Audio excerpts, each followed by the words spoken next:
Volontiranje u Hrvatskoj ima dugu tradiciju. Povezano je sa solidarnosti, a mi ćemo vam prikazati kakvo je stanje volonterstva danas. Ali, krenimo iz početka.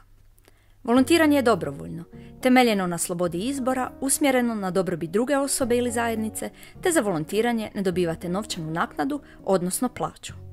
U Hrvatskoj volontiranje ima svoj pravni okvir. Najvažniji su Zakon o volonterstvu, Etički kodeks volontiranja te potvrda o kompetencijama stečenim kroz volontiranje.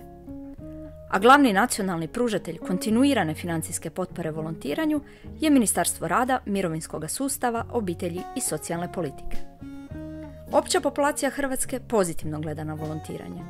Više od 80% građana slaže se da volontiranje promiče osjećaj brige za druge, solidarnost, povezanost, kvalitetu života zajednice i praktično iskustvo. Ipak, percepcija javnosti o volontiranju u Hrvatskoj često je ograničena na humanitarni rad, dok se zanemaruje širi kontekst koji obuhvaća aktivno sudjelovanje građana, doprinos demokratizaciji, socijalnom osnaživanju te doprinos održivom razvoju. Prema općem istraživanju o volonterstvu u Hrvatskoj iz 2023. volonteri su motivirani boljim osjećajem kada volontiraju, osjećajem da je važno pomagati drugima, što kroz volontiranje razvijaju osjećaj zajedništva i solidarnosti, te doprinose pozitivnoj promjeni u društvu. U razdoblju od 2020. do 2022. godine, s obzirom na krize koje su nas pogodile, nešto više od četvrtine građana Republike Hrvatske volontiralo je upravo u području kriznog djelovanja, te u organizaciji humanitarnih aktivnosti. Njih nešto manje volontiralo je u odgojno-obrazovnom području te u području sporta. Najmanje ih je volontiralo u području umjetnosti, medija, kulture i zaštite prava životinja, na aktivnostima poticanja i razvoja demokratske kulture, te njih svega 2% na aktivnostima zagovaračkog djelovanja. U lipnju 2023.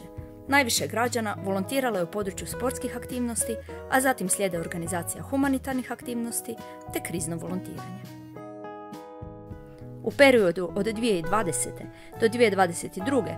građani Hrvatske najviše su volontirali u udrugama, humanitarnim organizacijama te kroz neformalne građanske inicijative.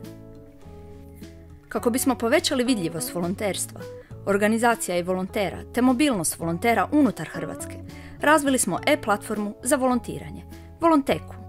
Pozivamo vas da se registrirate i otkrijete bogati svijet volonterstva. Za više informacija o volonterstvu u Hrvatskoj pogledajte naš infosheet i izvještaj o stanju volonterstva. I naravno, volontirajte.